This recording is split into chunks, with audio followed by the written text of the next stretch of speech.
Hello दोस्तों, आप सभी का जनता क्रिएशन में स्वागत है। मैं आपकी होस्ट और दोस्त शगुन। आज के इस वीडियो में हम करवा चौथ की कथा सुनेंगे। आइए शुरू करते हैं। आप सभी को करवा चौथ की बहुत बहुत शुभकामनाएं। हिंदू धर्म में करवा चौथ के व्रत का बहुत ही अधिक महत्व है।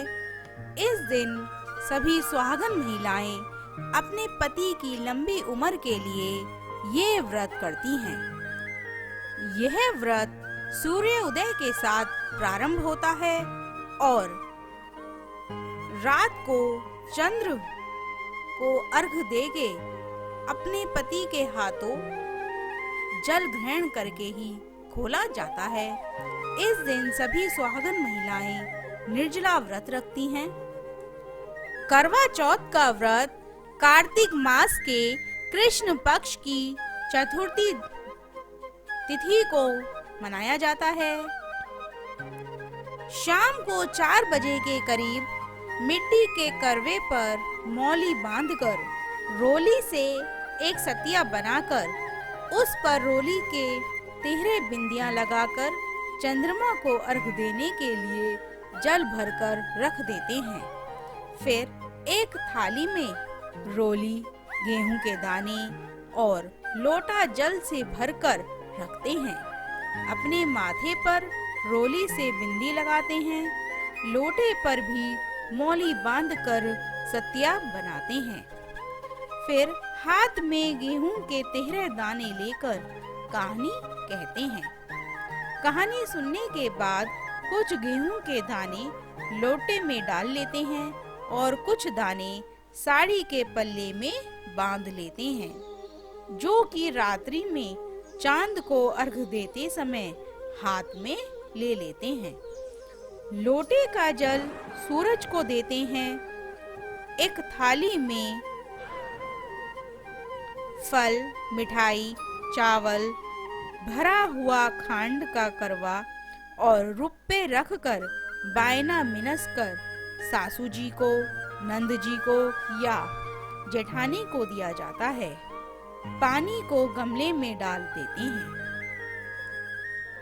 इस दिन चंद्रमा को अर्घ देने के बाद ही खाना खाते हैं।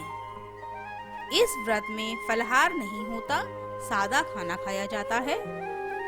दोस्तों, आइए अब शुरू करते हैं करवा चौथ माता की कथा। श्री गणेशाय नमः। एक साहूकार के 7 लड़के और एक लड़की थी। एक बार कार्तिक मास की कृष्ण पक्ष की चतुर्थी तिथि को सेठानी सहित उसकी 7 बहुएं और उसकी बेटी ने भी करवा चौथ का व्रत रखा। रात्रि के समय जब साहूकार के सभी लड़के भोजन करने बैठे तो उन्होंने अपनी बहन से भी भोजन करने के लिए कहा। इस पर बहन ने कहा, भाई, अभी चांद नहीं निकला है। चांद के निकलने पर उसे अर्घ देकर ही मैं भोजन करूंगी। साहूकार के बेटे अपनी बहन से बहुत प्रेम करते थे। उन्होंने अपनी बहन का भूख से व्याकुल चेहरा देख बेहद दुख हुआ। साहूकार के बेटे नगर के बाहर चले गए और वहां एक पेड़ पर चढ़कर अग्नि जला दी। घर वापस आकर उन्होंने अपनी बहन से कहा, देखो बहन, चांद निकल आया है। अब तुम उन्हें अर्घ देकर भोजन ग्रहण करो। साहूकार की बेटी ने अपनी भाभियों से भी कहा, देखो भाभी, चांद निकल आया है, तुम लोग भी अर्घ देकर भोजन कर लो। ननंद की बात सुनकर भाभियों ने कहा, बहन, अभी चांद नहीं निकला है। तुम्हारे भाई धोखे से अग्नि जलाकर उसके प्रकाश को चांद के रूप में तुम्हें दिखा रहे हैं। बहन भाभियों से कहती है, भाभी, चांद निकल आया है। तो भाभियां बोली, हमारा चांद रात को निकलेगा, ये तो तुम्हारे लिए है। बहन चांद को अर्घ देकर भाइयों के साथ खाना खाने बैठ जाती है।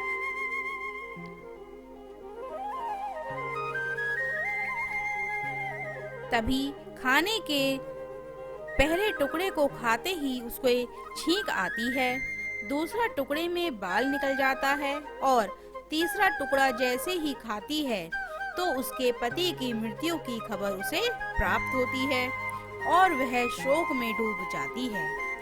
इस सभी घटनाक्रम को देख रही करवा की भाभी ने उसके भाई द्वारा बनाए गए दीपक के चंद्रमा के बारे में सच्चाई बताई और कहा कि गलत तरीके से व्रत के टूटने की वजह से देवता तुमसे नाराज हो गए हैं। इस बात से दुखी करवा अपने पति का अंतिम संस्कार न करने का निर्णय करती है और अपने सतीत्व से उन्हें पुनः जीवित करने का प्रण लेती है। इस प्रकार पूरे 1 वर्ष तक वह अपने पति के शव के पास बैठकर उसकी देखभाल करती है और पति के ऊपर उगने वाली सुई नुमा घास को एकत्र करती रहती है। 1 वर्ष बाद करवा चौथ आने पर वह व्रत रहती है और शाम को करवा चौथ की पूजा करने वाली सुहागिन महिलाओं से अनुरोध करती है कि अम सुई ले लो, पिया सुई दे दो, अपनी तरह सुहागिन बना दो। उसकी यह बात सुहागिन नहीं मानती, लेकिन हर बार भाभी उसे अगली भाभी से आग्रह करने के लिए कहकर चली जाती है। इस प्रकार जब 6ठे नंबर की भाभी आती हैं, तो करवा उसे भाभी से भी यही बात दोहराती है। यह भाभी उसे बताती हैं कि चूंकि सबसे छोटे भाई के कारण उसका यह व्रत टूटा था, अतः उसकी पत्नी में ही शक्ति है कि वह तुम्हारे पति को दोबारा जीवित कर सकती है। इसलिए जब वह आए तो तुम उसे पकड़ लेना और जब तक वह तुम्हारे पति को जिंदा ना कर दे उसे छोड़ना नहीं। ऐसा कहकर वह चली जाती हैं। सबसे अंत में छोटी भाभी आती है। करवा उनसे भी सुहागिन बनने का आग्रह करती है, लेकिन वह इधर उधर की बातें करने लगती हैं। इसे देख करवा उन्हें जोर से पकड़ लेती है और अपने सुहाग को जिंदा करने के लिए कहती है। उसकी भाभी उसे छुड़ाने के लिए नोचती हैं, खसोटती हैं, लेकिन करवा नहीं छोड़ती।